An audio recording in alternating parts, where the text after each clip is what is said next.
சிறகடிக்க ஆசை சீரியல் ரசிகர்கள் எப்போதுதான் இவர் சிக்குவார் என எதிர்பார்ப்பது ரோஹிணி கதாபாத்திரத்தை தான்.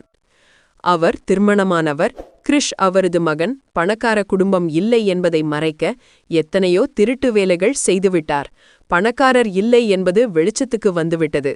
அடுத்து அவர் திருமணமானவர் என்பது எப்போது வெடிக்கும் என தெரியவில்லை. அதற்கான சூழல் ஏற்படுவது போல் கடந்த சில எபிசோடுகளில் காட்டப்பட்டது. இன்றைய எபிசோடில் மியா வீட்டில் முத்துவை வீட்டில் உட்கார வைக்க ஒரு பிளான் உள்ளது என விஜயாவிற்கு ஃபோன் செய்கிறார். அதாவது மகாபலிபுரத்தில் ஒரு ரெசார்ட் போகலாம், ஒரு இலவச கூப்பன் கிடைத்துள்ளது, பெண்கள் மட்டுமே என்கிறார். இதனால் ரோஹிணி, விஜயா, ஸ்ருதி 3 பேரும் கிளம்புகிறார்கள். முத்து, ரவி, மனோஜ், அண்ணாமலை மட்டுமே வீட்டில் உள்ளார்கள். ஃபோன் செய்த மீனா எல்லோரும் வேலைக்குச் சென்றால் மாமா தனியாக இருப்பார் என கூற, முத்து சவாரியை செல்வத்தை பார்க்க கூறிவிட்டு வீட்டிலேயே இருக்கலாம் என முடிவு எடுக்கிறார். மேலும் இது போன்ற தகவலுக்கு சீரியல் ஆக்ட்ரஸ் சேனலை லைக் அண்ட் ஷேர் பண்ணிட்டு மறக்காம நம்ம பேஜை ஃபாலோ பண்ணிக்கோங்க. பாய் பாய்.